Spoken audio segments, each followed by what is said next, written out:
This is a mini set with only 69 new cards, yet a whopping 43 are repeats from existing species. As such, this is going to be a long video, and I'll try and keep my thoughts a little more brief. Leafeon is actually one of the more complex ones. The old one hits an impressive 90 damage on its second energy, which actually works really well with the new Eevee EX card, getting 120 damage across 2 turns. The negative effect of having to either retreat or wait between attacks is a bit annoying, but if you get 2 of them up and a few turns setting up energies, you can endlessly switch between them and just attack every turn. It's probably a playable card that's been improved in the latest expansion. The new Leafeon has an unlimited damage potential and gives you a place you can put all your spare energies, pairing nicely with a lot of the strong, low energy mons in grass right now, such as Sarina, Decidueye, or Meowscarada. It also pairs wonderfully with Leafeon EX or Superior, though notably, it can't be past energies while it's still an Eevee. Both Leafeons are decent, but I don't think either is crazy strong. The old one is kind of rushdown, while the new one is more of a late game card, or even a win con. Okay, something more straightforward. Bounsweet has either 10 more HP or 10 more damage. The higher HP one is almost certainly better, especially with that 30 damage Litten still so popular.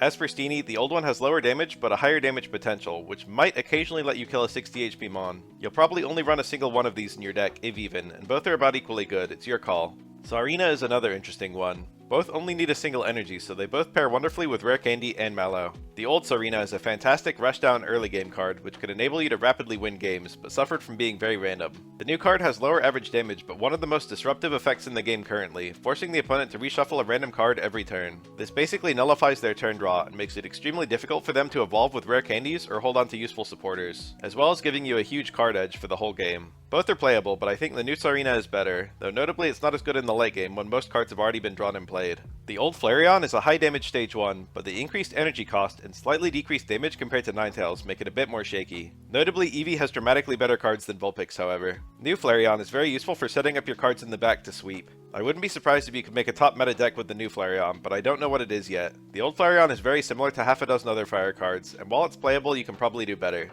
We got a third Litten. The extra HP is appealing, but the increased energy cost is annoying, and it can't hurt itself like the daytime Litten could. You could run this, and I guess it could save you versus a turn 3 Primarina, but I don't see how you're winning that matchup even if you live. It's viable I think, but probably the worst of the 3. 60 HP is usually enough, and the others being able to attack more reliably is nice. For Torracat, it's a harder call. You're only barely stronger than the other one, and you don't have the useful self-damaging effect, so on the surface the old one looks much better. But I think the only reason you'll evolve to Torracat is that you're breaking on Incineroar, and from that perspective you don't want to hurt yourself and you want to be able to do as much damage as possible. Plus you'll likely have extra energy in play. So actually you could probably go either way. Someone at DNA really likes Salazzle because now we've got 4 of them. The new Salandit has higher damage than the others, but an energy discarding effect, which is ultimately a little too detrimental for your extra damage, so I'd probably run one of the first 2. As for Salazzle, it's a 40 damage on 1 energy early game attacker, but the island one hits the same number while also leaving the opponent poisoned. The only edge the new one has is a free retreat cost, which I admit does have synergy with Infernape. I think the heated poison one is probably my favorite, and either it or the Poison Claw one are the best, no question.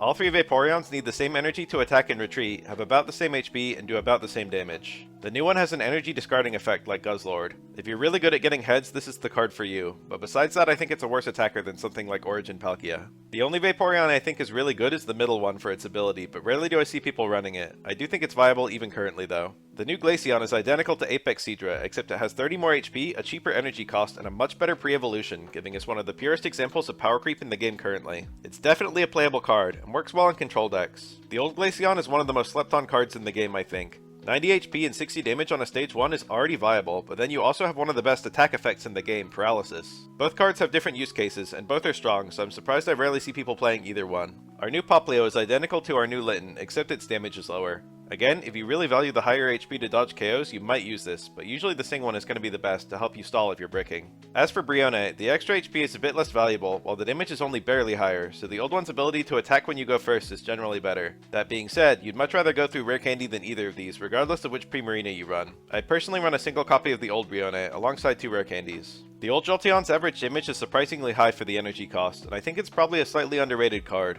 It's honestly only barely weaker than Zapdos EX, and sets up much faster. The new Jolteon is really good for killing an enemy basic on turn 3, but apart from that specific scenario, it's pretty underwhelming. I don't think either card is all that good to be frank. With only 40 HP, I feel very naked playing out Joltik into the active slot. The new one is probably better since the opponent only has a coin flip chance to hit you, but evolving cures paralysis, and many evolved Pokemon these days can just one-shot you. So honestly the first one might be better, though both are really mediocre cards. As for Galvantula, the old one used to see play in Pikachu EX decks, but those have fallen off a cliff, and Galvantula as well. It's a good card in a vacuum, but doesn't have a modern deck it really works on. The new Galvantula's effect is fantastically good, but the discarding energies is a huge nuisance, unless you can get them back with Lusamine or Volkner. As such, this card should be paired with something like Xurkitree or Electivire, I think. But if you kill your target, you still discard the energies, yet you don't benefit from the paralysis. Fear Retreat gives you a lot of flexibility at least. I think the new card is more likely to be viable, but I don't know what an ideal deck would look like. Both Woobats and both Swoobats are extremely unremarkable. The new Woobat is basically flat better, since you wouldn't run it on a multi-type deck.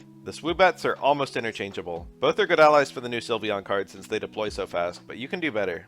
Old Swirlix was a bog standard basic, and the new Swirlix is invaluable in Sweets Relay decks. The new Slurpuff is actually so good you can run it even outside Sweets Relay, but even if you did, you'd want the new Swirlix to set up its attack. The HP and damage output of this card are just fantastic in the early game. It blows the old Slurpuff out of the water. New Mimikyu still works with Acerola. It's sadly only as good as the mon in front of you, and even then only half the time. It sounds nice to be able to revenge kill a Crimson Storm Charizard, but I feel like most of the time you'd much rather have the old one. Any tech value this card has is ruined by its coin flip. You'd much rather have Mew EX, and almost no one is running that currently. The two Barboaches are different types, as are the two Wishcashes, so they're not competing for deck slots. Amusingly, all four cards are bad for the same reason. They require way too much energy. The new Wishcash is especially bad since fighting doesn't even have acceleration. I wouldn't run this card even if it didn't have the detrimental attack effect. We've got a Mienfoo and a Mienfoo for gamblers. They have the same average damage, so take your pick. Notably, the new one can one-shot 60 HP Mons with Weakness or Lucario, so it's honestly probably better. The new Mienshao is very similar to Sandslash apart from the weakness, and should be a fine card, though obviously it's utterly outclassed by Lucario, who has similar damage for the same energy but offers significantly more team support.